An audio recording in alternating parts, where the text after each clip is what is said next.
Pak Kurniawan, yang sekaligus kita memperingati saudara-saudara kita yang telah berjuang meninggalkan kita dari dunia ini.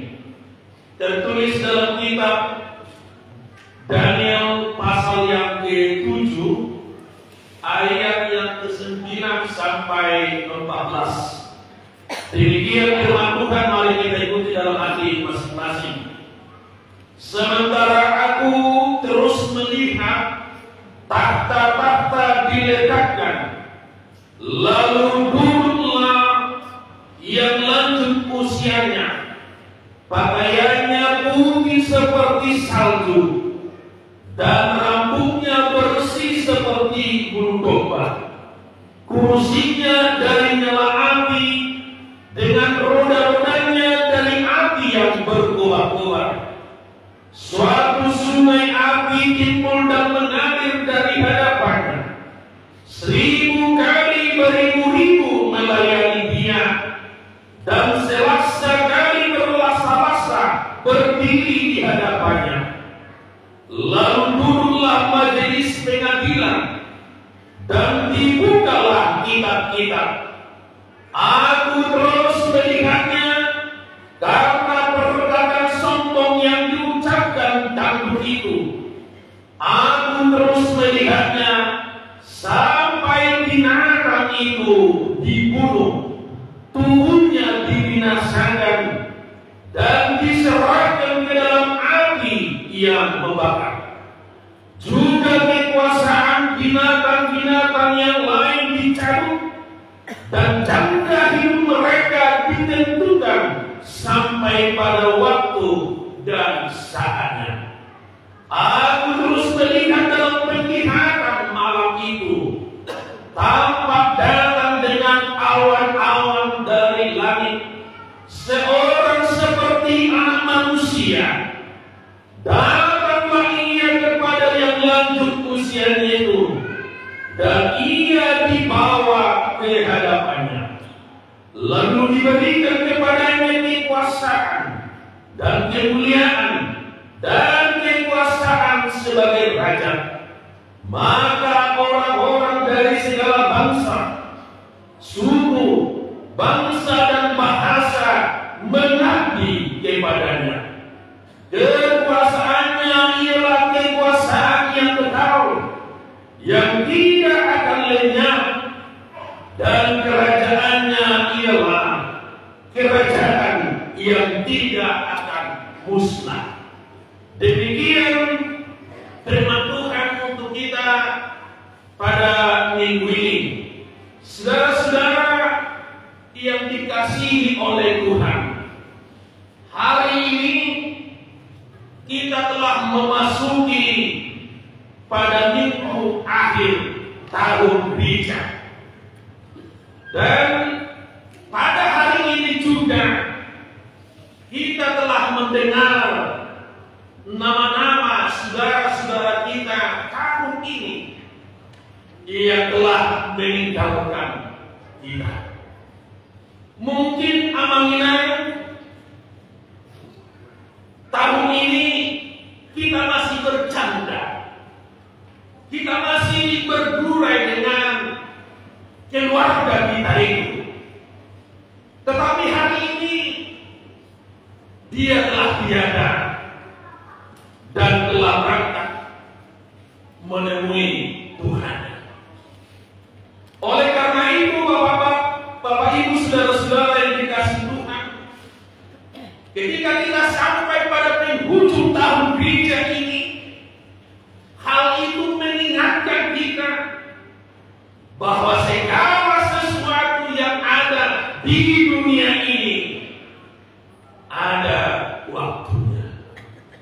Bahwa segala sesuatu yang kita miliki juga ada waktunya dan akan berakhir pada saatnya. Itu yang kami lihat. Saya yakin ketika kita dulu muda, kalau kita pergi ke pesta atau ke undangan, mungkin kita sering memakai parfum yang harum. Tapi setelah kita tua, bukan parfum lagi di sebelah kiri sebelah kanan kita. Mungkin sudah minyak penghangat tubuh. Di kampung kami namanya dulu Akisok. Kan itu kan?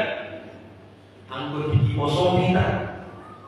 Berbagai merek, berbagai wangian kita pakai. Alai juga berdua kita. Walau minyak penghangat aman di kiri kanan kita. Sapi buka mati dulu penghangat amat kabe di bawah. Oleh karena itu, alhamdulillah, saya pernah menghantar jenazah ke suatu pemakaman. Di dalam pemakaman itu ada saya lihat tulisan di kata nisan. Dia buat seperti ini. Saya sekarang, kamu besok. Au masonari, homa marah. Itu tersentak terasa kuliti. Saya sekarang, engkau besok. Sekarang kan yang mati itu berbicara. Bahau masonari nama teon, alaihi mama surga ikut bohong. Hal itu alamiah ini mengingatkan kita. Hal itu mengingatkan kita bahwa memang saudara-saudara kita yang kita baca itulah sekarang. Tapi mungkin besok atau tahun depan, jangan-jangan juga nama kita akan dipanggil di sini. Orang-orang yang meninggal 2024, 2025, apakah namamu nanti akan ada di sini? Oleh karena itu, amanah sebelum kita sampai pada penghujung akhir hidup kita, pergunakanlah kesempatan ini menjadi berkat kepada orang lain. Jadilah hidupmu berdampak. Jadilah hidupmu menjadi garam. Jadilah hidupmu menjadi terang kepada orang lain. Karena hidup ini hanya kesempatan. Jadikanlah hidupmu menjadi berkat. Kalau selama ini kau merasa hebat, kalau selama ini kau merasa sehat, besok kamu akan memakai minyak penghangat. Besok kamu akan memakai tongkat. Besok kami mungkin akan memakai kursi roda. Oleh karena itu, ketika Tuhan beri kesempatan, jadikanlah hidupmu menjadi berkat. Ketika Tuhan memberi kamu segala yang kau miliki sekarang, jadikanlah dirimu menjadi pembawa sukacita di dalam keluargamu, di dalam rumah tanggamu, dan di dalam pasangan. Karena apa, Aminah? Hidup ini adalah kesempatan. Nah, oleh karena itu mari kita dengar firman Tuhan yang kita dengar saat ini. Ketika Tuhan memperlihatkan suatu penglihatan yang luar biasa kepada Daniel, hal itu mengingatkan bahwa segala kuasa, segala yang ada di dunia ini akan berakhir. Kalau kita baca Al-An'am pasal 7 ini, pada waktu itu ada 4 kerajaan yang sangat super power yang menguasai dunia ini. Yang pertama disebut kerajaan Babilonia, yang pada waktu itu menjadi rajanya adalah Nebukadnezar, yang digambarkan dalam pasal ini seperti singa. Dan yang kedua adalah kerajaan Persia, itulah negara Iran sekarang.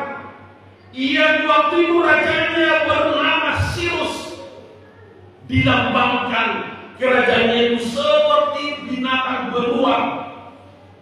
Dan yang ketiga adalah Kekaisaran Yunani, rajanya disebut Alexander Agung, yang dilambangkan seperti macan tutul. Dan yang keempat adalah Kekaisaran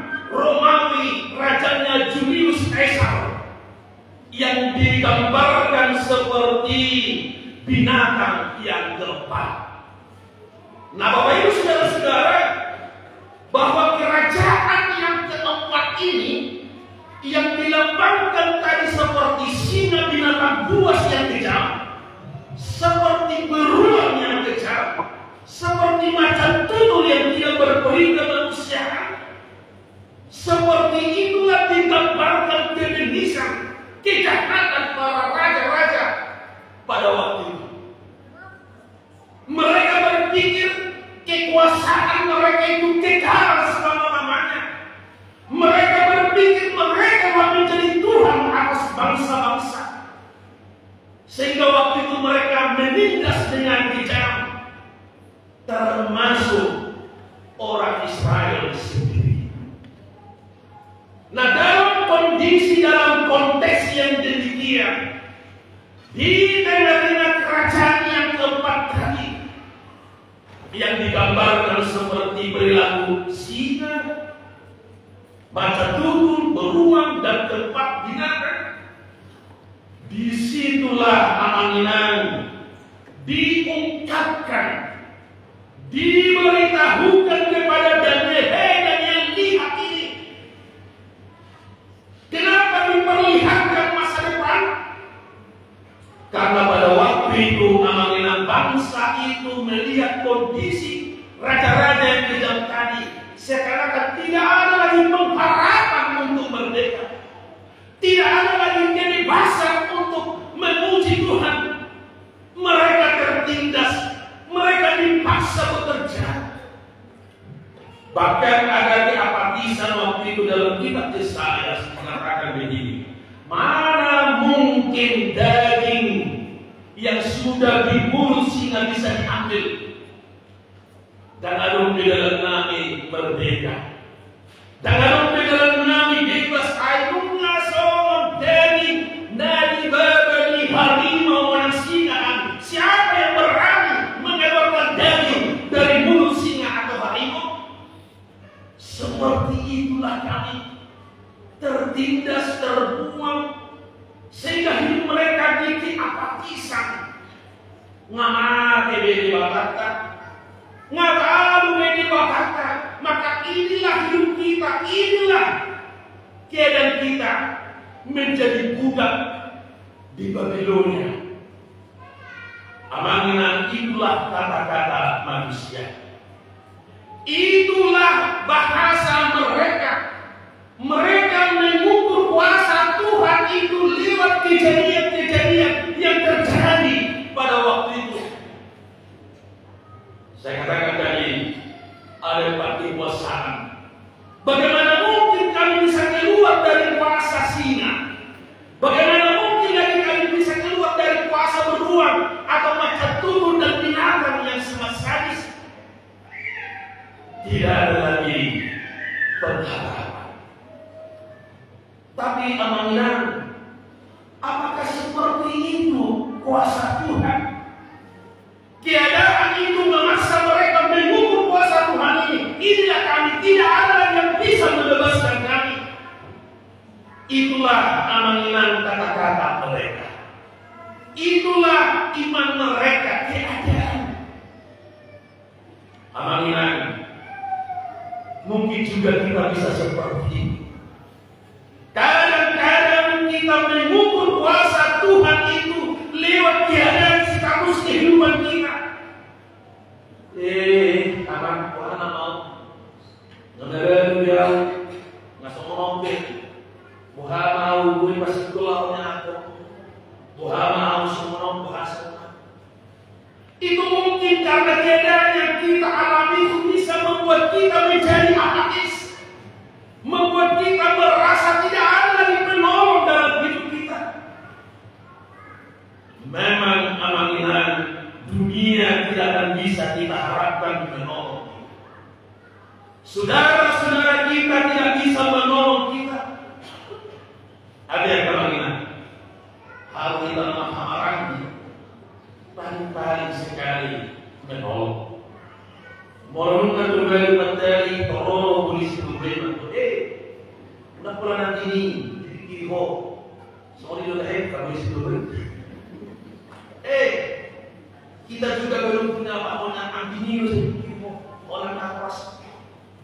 Kita manusia terbatas teknologi kita, terbatas perbuatan kita tanpa kita sadari. Dan mulai mungkiran kayak gambarnya Rasul itu hanya sekali atau 2 kali, ketiga kali sudah mulai uring-uringan polisi kuring. Kalau sudah 4 kali lagi, yang dikasih lagi serapannya lantai, bersih. Seperti itu. Ada yang saudara-saudara ini, harus betul nanti. Artinya anak-anak itu tidak apa-apa kita mungkiri, itulah keadaan situasi manusia dan itulah yang dialami oleh orang Israel dalam kerajaan yang sadis sekali, patah semangat, putus harapan. Tetapi anak-anak itu adalah kata manusia, itu adalah kata-kata yang tidak punya pengharapan. Ternyata Tuhan memberi jawaban kepada Daniel. Lihatlah Daniel, bahwa segala kuasa-kuasa yang kejam tadi, segala kerajaan-kerajaan tadi akan dibinasakan, akan ada waktunya, akan ada masanya, dan diganti dengan kekuasaan Tuhan. Sebagaimana amanilan topik minggu kita hari ini yang mengatakan kerajaan Tuhan kekal selama-lamanya.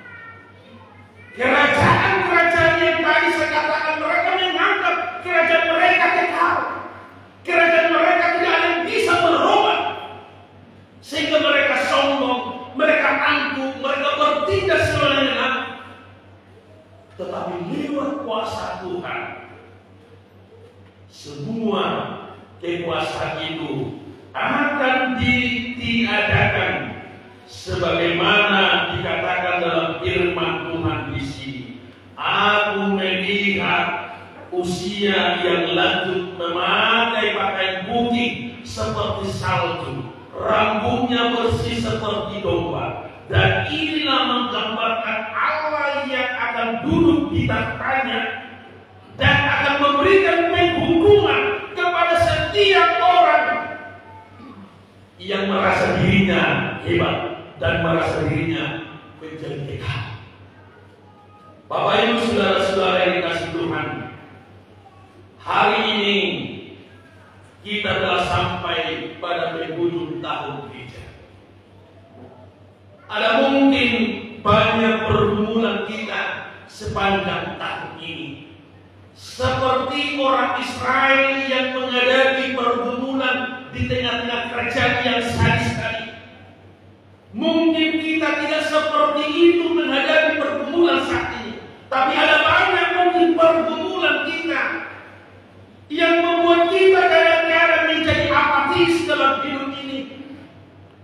Amanginai, lewat firman Tuhan ini kita disadarkan bahwa lewat firman ini kita diingatkan segala sesuatu kekuasaan yang ada di dunia ini ada waktunya, ada saatnya akan berakhir dan diganti dengan kerajaan Tuhan yang kekal selama-lamanya. Dan yang kedua, bagi mereka yang merasa dirinya hebat, yang tidak percaya kepada kuasa Tuhan, dikatakan dalam firman ini akan dibuang ke dalam api selama-lamanya. Tetapi bagi orang yang percaya, yang selalu mengandalkan Tuhan dalam hidupnya, dia akan bersama-sama dengan anak manusia yaitu Yesus Kristus yang memiliki kekuasaan yang kekal selama-lamanya. Makanya amanginan dalam kitab Wahyu kita sering digambarkan Yesus Kristus itu sebagai pengantin laki-laki, kita disebut sebagai pengantin perempuan. Maka istilah di sana yaitu namanya kawin atau menikah. Kenapa disebut orang percaya itu menikah atau kawin dengan Yesus? Maaf, bukan seperti agama seperti kita sana. Di surga ada banyak bidadari cantik mereka. Kita tidak seperti itu. Tapi wahyu itu artinya menyatu dengan Kristus. Yang dulunya kita di dunia ini, yang penuh dengan penderitaan, yang penuh dengan tangisan, yang penuh dengan pergumulan, tapi nanti ketika penanti itu datang Yesus, kita akan menikah dengan Dia dalam arti menyatu. Menyatu di dalam kerajaannya yang kekal. Di sana tidak ada tangisan, di sana tidak ada ratapan. Yang ada adalah sukacita. Jadi istilah menikah adalah menyatu. Nah saya mau dahulu kita siap dibakar. Allah berbagi di mana kita dibertolong. Tapi lewat kedatangan Kristus yang terakhir, Dia akan membawa kita dan menyatu dalam kerajaan surga yang kekal. Oleh karena itu, amanginan ingat Mazmur 90. Dalam Mazmur 90 itu dikatakan, hidup manusia hanya 70 tahun. Tanya dirimu sekarang berapa umur? Sudah ada 50 tahun lain apa deh? Berarti 1 tahun lain. Kan itu mau saat itu. Dan dikatakan di sana kalau lewat 70 tahun, semua itu akan menghadapi hangaduton. Mayornya sama kos, ubat penghadap. Ayah harusnya satu itu beda. Nggak usah tahu, ubat penghadap itu absen. Bosok di sana, bosok di sini. Kiri kanan, ini apa kan? Kenapa kamu tidak mau makan gaji ini dah? Ibu kolesterol. Kenapa tidak mau makan kacang ini dari yang sudah dikasih makan untuk para anak SMA lagi? Asal kurang lagi. Oleh karena itu, amalnya itu adalah tanda-tanda. Tanda-tanda doi naulam semak ajalmu. Mula tipu kolesterolmu, mula tipu asam uratmu, mula ubanomu asal uban dalam nama jalur berjujur lagi. Itu adalah tanda-tanda bahwa memang ada waktunya engkau akan meninggalkan dunia. Pertanyaannya sekarang, sebelum kau meninggalkan dunia, apakah yang kau wariskan kepada anak? Ahadunamui warisomu kuminopparmu. Amal, jangan hartamu wariskan. Jangan. Kalau itu nanti kau wariskan, pasti burung anak Allah akan berbulu. Wasal kudan bisa kudan, wasal dari jalan bisa kudan. Itu dulu itu Pak. Sekarang seperti itu lagi teman-teman. Kalau kau wariskan tanah, maka mereka akan saling berebut. Tapi wariskanlah iman kepercayaan kepada Kristus. Meluknya berhapusial menami. Dan dari berbeda ini, dunia tidak kok. Alanio unang lalapo binanya atau tidak. Kata ya kawannya, agar kita kawannya takkan mati di mulut si Pak. Selalu memikirkan, aku jadi orang yang bikin barang sudah pun ada dokter. Orang memikirin lagi tamu, tapi dia tidak menikmati hati. Kalau mati barang, ada yang mati. Dan mengurung perkongkinan kondisi bawah mandi itu di rumah partai dan mengurung baju muda bagi punya nanti tadi aku berisi penumpang dari salon ini salon di rumah dulu masuk naik jalan mana sudah martito mana sudah di rumah pasti itu tapi itu jauh tapi lawan pasar nama malam di maksi itu soalnya. Oh, nama mikiri dia makan. Oh, ya Allah. Beda yang makan pas. Kalau makan enggak beda. Oh, nama nari belum panas tolak satu kau punah dan dinikmati nonton lagi. Ada yang mengatakan nikmati. Kalau nanti dia itu tahu dong. Awak yang boleh berkalkulasi. Orang 50 sampai gitu naik. akan itu waris waktu karena memang itu nyata. Saya sekarang tahu besok ini nanti tulisan sonari masuk nasoni ko namun kita kali mo na usahaw ni sonari masuk usahaw na saudara ko kita pasti mampu so. Tadi atau ini di mana di bawah nama di story nama lebih awal orang kita lalu sana kalau mengikuti sisa lain di sini mana mungkin soal hukum di soal tahun sampai hukum kok alami hidup kemungkinan persiapkan dirimu. Jadi dari tadi mau tahu harus ada balita sama ada seorang bapak yang namanya BB di gereja HGB ala memori dua istrinya yuk dia BB memang tetapi kemungkinan mungkin belum sempat dia diterima kembali menjadi anggota jemaat. Dia meninggal si bapak ini. Tetapi mungkin sebelum dia meninggal, sekalipun dia kena LPP, dia sadar. Sekalipun dia tidak diterima jemaat, tapi dia selalu rajin beribadah dan selalu meminta ampun kepada Tuhan. Mari memang. Tapi dalam buku Wahyu dikatakan, ketika Kristus datang maka malaikat-malaikat membunyikan trompet yang luar biasa. Makuli masarungnya sebagai hijab, dumi hehema akan amate di bagasan Tuhan. Termasuk Muhammad Tauhid senamate. Berberisma mengadopku di hadapan Tuhan waktu itu. Jadi karena bapak ini ingin mau cepat melihat Tuhan, dia ingin mau ke depan. Saya tahu mana itu. Kalau Roma kalau mana top sinema. Waktu pemain usul kita dalam negeri lima. Saya dulu awal negeri hotel dari berapa? Awal saya dulu kan. Saya nanti lah tau. Ya udah kita tau. Kalau saya dulu sama tidak dulu kan kita dalam negeri lima di berapa? Disuruh mana? Lah tau. So ini dan disuruh. Apa atas tuh awal negeri lima. Dia lebih berapa? Tahu-tahu mengingat hanya dia 8 bulan sekali.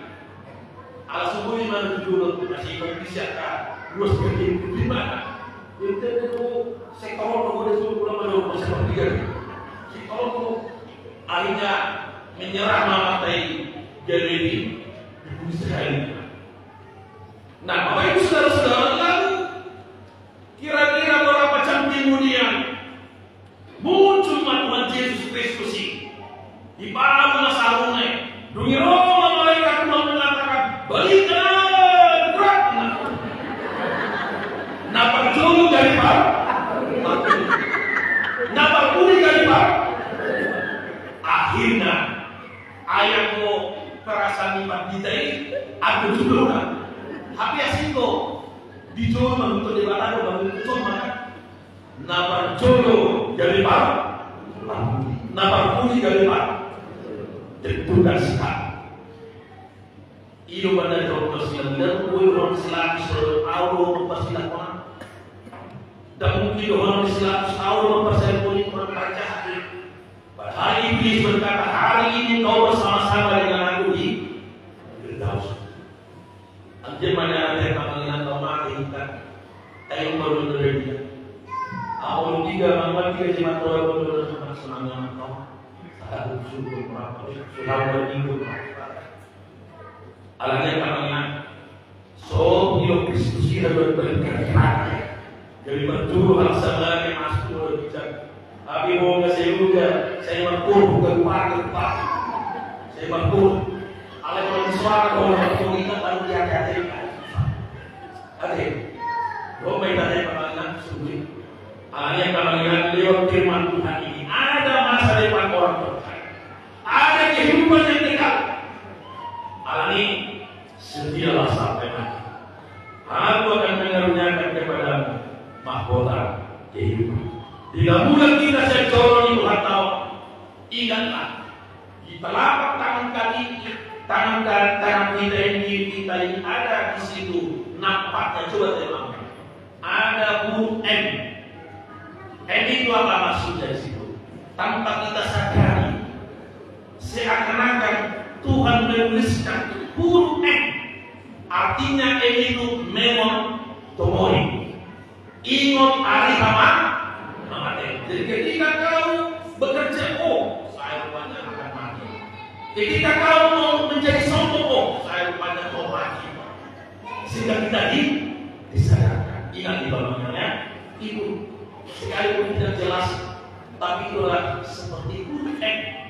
Memon tomori. Ingot hari haman. Mau mana kita mengenai tahu juga berdoalah. Yang selama ini kamu agak sombong, mulailah hidup rendah hati. Selama ini kamu manusia yang angkuh, mulailah pelan-pelan adek dan buat drastis. Selama ini kau pilih, mulailah berubah. Mulai berbohong di mana minggu atau malam berbohong. Kasar di kanan. Mulai hal kecil dan bukti mana boleh 10.000 harga sedang bukti mulai latih bahasa mata somal nado melatih. Rasul Paulus mengatakan kepada Timotius, latih dirimu beribadah, latih dirimu berbuat baik, latih dirimu berdamai, latih dirimu menyenangkan.